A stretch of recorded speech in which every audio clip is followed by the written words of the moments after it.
ನನಗೆ ಒಂದು emotional day ಅಂತ ಅನಿಸ್ತಾ ಇದೆ.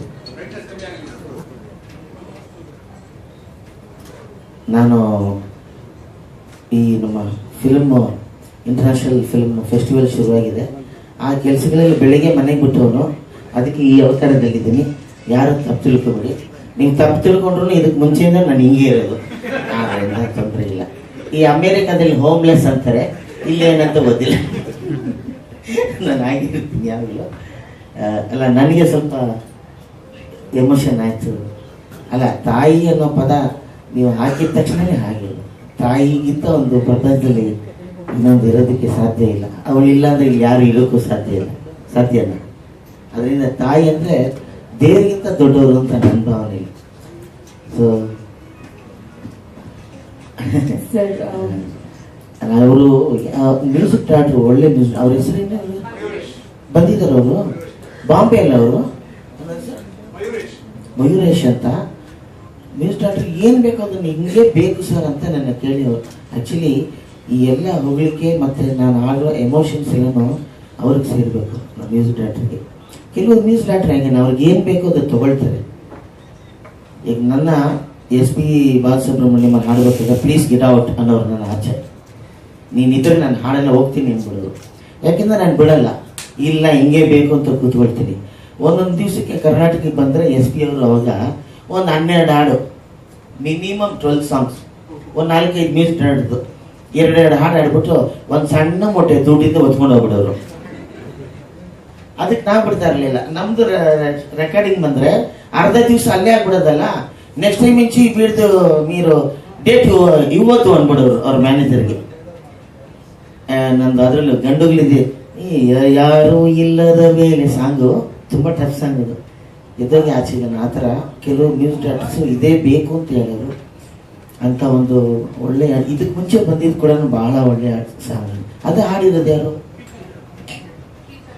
ಯಾರಮ್ಮ? ಹೊಳ್ಳ.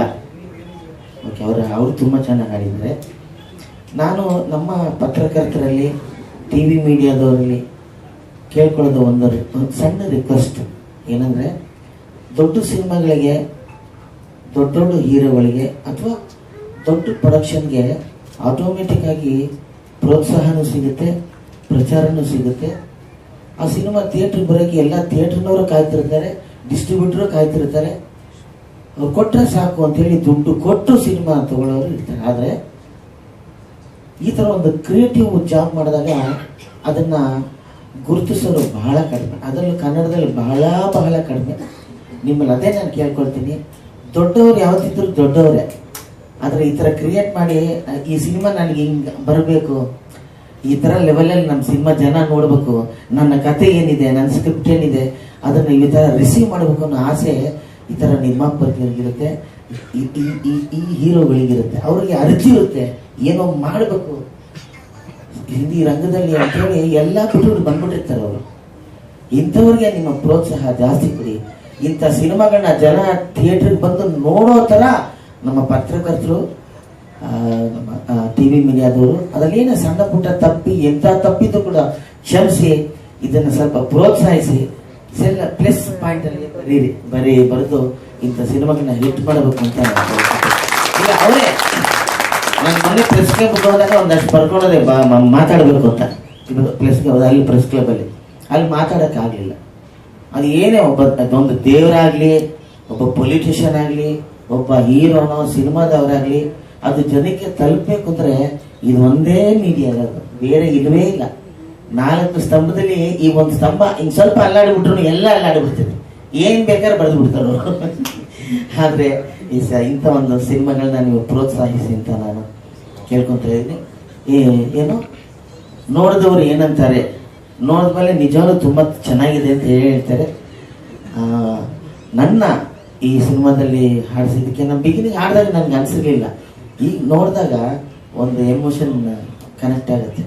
ಯಾವಾಗಲೂ ನಿಮ್ಮೆಲ್ಲರ ಪ್ರೋತ್ಸಾಹ ಇರಲಿ ನಮ್ಮ ಹೀರೋಗೆ, ಹೀರೋಯಿನ್ಗೆ, ನಮ್ಮ ನಿರ್ಮಾಪಕರಿಗೆ. ಈಗ ನೆಕ್ಸ್ಟು 14ನೇ ತಾರೀಕಿಗೆ ನಮ್ಮ ಕಿರಣ್ ಅವ್ರದ್ದು ಸಿನಿಮಾ ಬಾಂಡ್ ಅದು ಕೂಡ ರಿಲೀಸ್ ಆಗಿದೆ. ಅದರಲ್ಲೂ ಕೂಡ ನಾನು ಮಾಡಿದ್ದೀನಿ. ಎಲ್ರಿಗೂ ಧನ್ಯವಾದಗಳು. ಮತ್ತೆ ಟ್ರೈಲರ್ ರಿಲೀಸ್ ಆದಮೇಲೆ ಮತ್ತೆ ಮಾತಾಡ್ತೀನಿ. ಮಾತಾಡ್ತೀರಾ, ಆದ್ರೂ ಒಂದೆರಡು ಲೈನ್ ಹಾಡ್ಬೇಕು ಅಂತ ಬಹಳ ಅದಕ್ಕೆ ಟೋಟಲ್ ಆಗಿ ನಾನು ಮಾತಾಡೋದ್ರಲ್ಲಿ ಗೊತ್ತಾಯ್ತು ನಿಮ್ಗೆ. ನೆಕ್ಸ್ಟ್ ಮೀಟಲ್ ಪಕ್ಕ ಏನಿಲ್ಲ, ಇದು ನಿನ್ನೆ ಮೊನ್ನೆ ಎಸ್ ನಾರಾಯಣ್ ಅವ್ರದ್ದು ಸಿನಿಮಾದ ಡಬ್ಬಿಂಗ್ ಮಾಡಿದೆ. ಅದರಲ್ಲಿ ಕಿರ್ಸಿ ಕಿರ್ಸಿ ಕಿರ್ಸಿ ಎಲ್ಲ ಕಟ್ಟಾಗಿ ಹೋಗಿ ಇನ್ಫೆಕ್ಷನ್ ಆಗ್ಬಿಟ್ಟಿದೆ. Thank you sir.